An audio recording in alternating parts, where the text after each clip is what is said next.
कल हमारे अग्रवाल जी बड़ी सुंदर बात कर रहे थे।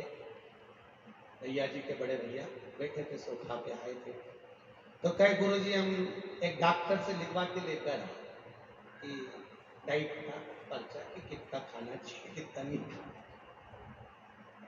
उसमें लिखा इतना इतना खाना चाहिए। हमारे नरेश जी के बड़े भैया बोलते हैं महाराज हम डॉक्टर को बोल लिया इससे कम तो हम पहले से खा दो, इससे कम तो पहले से खा, और डाइट का पर्चा तुमने लगाया। भैया जी हमको कल रात को बहुत हंसी आई जब बात, हमने कहा भैया जी ने गजब की बात सुनाई। अब काशी अभिमुक्त नगरी है, मोक्ष नगरी। पार्वती जी ने कहा भर दीजिए कि काशी में मरने वाले को गुरु मंत्र आप देंगे। हाँ दूंगे, मना नहीं। पर अब हमें ये बताओ कि मंत्र देकर हमें मालूम पड़े ऐसा कैसे दोगे? शंकर भगवान ने कहा तुम बताओ। पार्वती हमें दिख जाएगा कि आपने मंत्र दे दिया। शंकर जी ने ठीक। आज भी शिव महापुराण में भी लिखा है और काशी से एक बुक निकलती है किताब, काशी मरण मुक्ति किताब का नाम। कौन सी किताब है? काशी मरण मुक्ति। उसको पढ़ना, उसमें भी लिखा है, शिव महापुराण में लिखा है। केवल विश्वनाथ की एक ही नगरी है काशी जहां पर मरने वाले का कान अपने आप सीधा, कान टेढ़ा हो जाए। कौन सा कान? सीधा, अपने आप टेढ़ा हो जाए। पहले हमको भी विश्वास नहीं हुआ था कि शिव महापुराण में ये लिखा है, काशी मरण मुक्ति में ये लिखा है, तो ऐसा होता होगा क्या? फिर काशी में महेश्वरी धर्मशाला में कर्नाटक की वासवी महिला मंडल, कर्नाटक की गुलबर्गा, उसने कथा किया। तब कथा करने के लिए जब काशी में गए तो हमारे मन में आया कि शिव महापुराण में लिखा है, काशी मरण मुक्ति में लिखा है कि काशी में मरने वाले का सीधा कान अपने आप टेढ़ा हो जाता है, तो जरा देखा करें। तो मन में धारण कर मणिकर्णिका पर गए। बहुत सारे मुर्दे, पानी गिर रहा था, सावन का महीना था, बहुत पानी था, तो बहुत मुर्दे इकट्ठे, बहुत जैसे अपनी यहाँ गाड़ी ओवरटेक करती है, मुर्दा ओवरटेक करता है, मुर्दा जलता था। अब हमने कहा जरा देखें। अब देखे तो किससे पूछे कि भैया मुर्दे का मुंह देखना है? तो हमने एक मुर्दा के वाले से पूछा भैया इनका मुंह देखना है। तो बोले आपके रिश्तेदार हैं। हमने कहा अब जो मर हमने कहा अब जो मर गया रिश्तेदारी है, नीचे भी तो ऊपर तो रहेगा। हमने कहा तेरा मुंह दिखा। उन्होंने मुंह दिखाया तो उसका तो दोनों कान बढ़िया, कोई टेढ़ा वेढ़ा कुछ नहीं था। हमने कहा बताओ शिव पुराण में तो लिखा कि काशी में मरने वाले का सीधा कान टेढ़ा हो जाए, यहाँ तो सीधा। यहाँ पर हमने दूसरे मुर्दे वाले से पूछा हमें मुंह देखना है। हमने कहा उनका कान भी सीधा। फिर आगे गए, उसका भी कान सीधा। 3-4 मुर्दे देखे, सबका कान सीधा। तब आगे गए तो एक मुर्दा का कान टेढ़ा था। तो हमने सोचा एक आध का पेटा से टेढ़ा हो गया, पहले से टेढ़ा।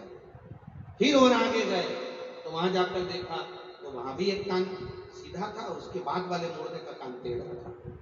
तब हमने पूछा कि ये जो सीधा कान वाला मुर्दा ये कहाँ का? तो क्या हम काशी से 40 किलोमीटर दूर से आए मुर्दे को लेकर। कोई कहे हम 52 किलोमीटर दूर से आए, कोई कहे हम 60 किलोमीटर दूर से आए। और जिसका कान टेढ़ा था उससे पूछा ये मुर्दा कहाँ का है? तो क्या काशी में इस कॉलोनी का है। तब समझ में आया कि शिव महापुराण में लिखा है काशी में मरने वाले का सीधा कान अपने आप टेढ़ा होता है। तब समझ में आया कि भगवान शंकर पर गुरु मंत्र,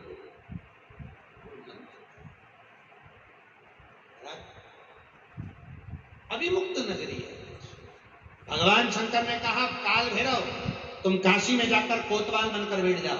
भगवान विष्णु ने कहा भगवान ब्रह्मा के सिर का हम करें क्या? भगवान नारायण आप नारायण करें, शंकर आप बताओ ब्रह्मा का जो सिर कटा है उसका क्या होगा? भगवान शंकर ने कहा एक काम करिए, अगर इन ब्रह्मा के सिर का कुछ करना है तो हम वर देते हैं कि ब्रह्मा जी के इस सिर से वट वृक्ष उत्पन्न हो जाएगा, बड़ का पेड़ और वट वृक्ष उत्पन्न हो। इस वट वृक्ष के नीचे सारे मृत्युवादी कर्म होंगे। अगर कोई देवता पुजाएगा बड़ के पेड़ के नीचे तो केवल एक महादेव पूजाएगा। शंकर जी उस बड़ के पेड़ के नीचे बैठे, शिव जी का नाम बटकेश्वर महादेव पड़ गया। बोल बटकेश्वर महादेव की हर हर। शंकर का नाम बटकेश्वर।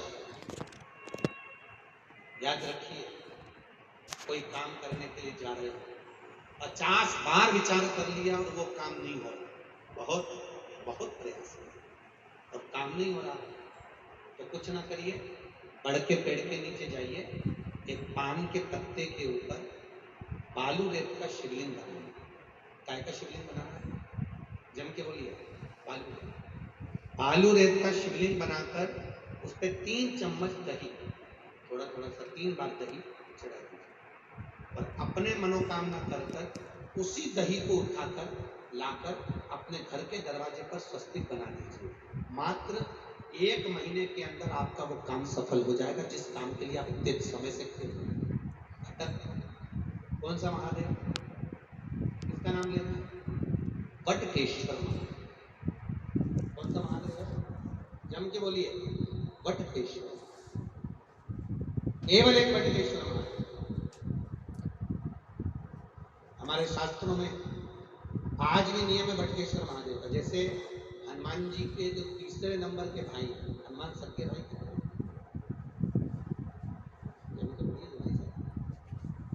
कल ही तो कोई बोल रहा था हमारे यहाँ तो खूब हरदोई में राम कथा ने भागवत कथा कही हो गई। तो बता, हनुमान जी के भाई कितने? सगे भाई कितने? हनुमान 6 भाई है ना हनुमान जी, सगे भाई। हनुमान, गतिमान, शुकिमान, केतुमान, मतिमान। तो हनुमान जी जो 6 भाई हैं, तो हनुमान जी के जो तीसरे नंबर के भाई हैं जिनका नाम है गतिमान। क्या नाम है? गतिमान। महाराज,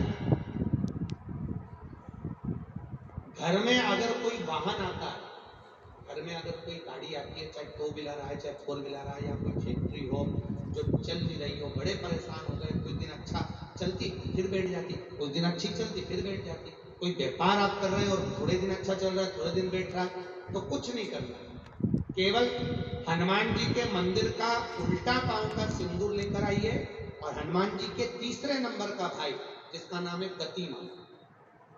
क्या नाम है? मति नहीं, गति, गतिमान। हनुमान जी के तीसरे नंबर का भाई गतिमान का नाम लेकर कार पर, फैक्ट्री पर या गाड़ी पर उसका स्वस्तिक बना दीजिए।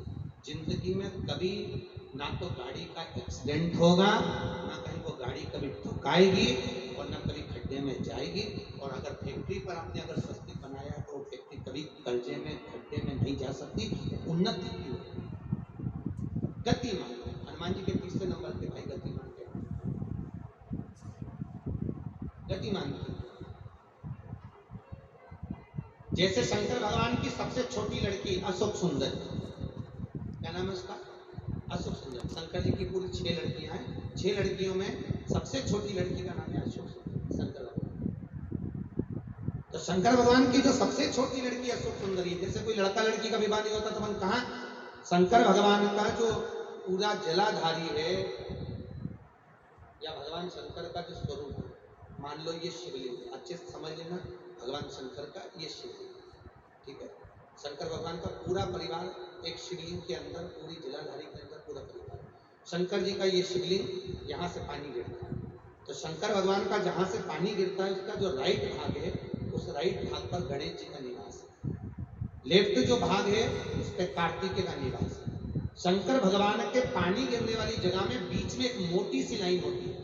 आप लोग कभी शंकर जी के मंदिर जाकर देखना, एक मोटी सी लाइन होगी, वो शंकर भगवान की सबसे छोटी लड़की अशोक सुंदरी का स्थान।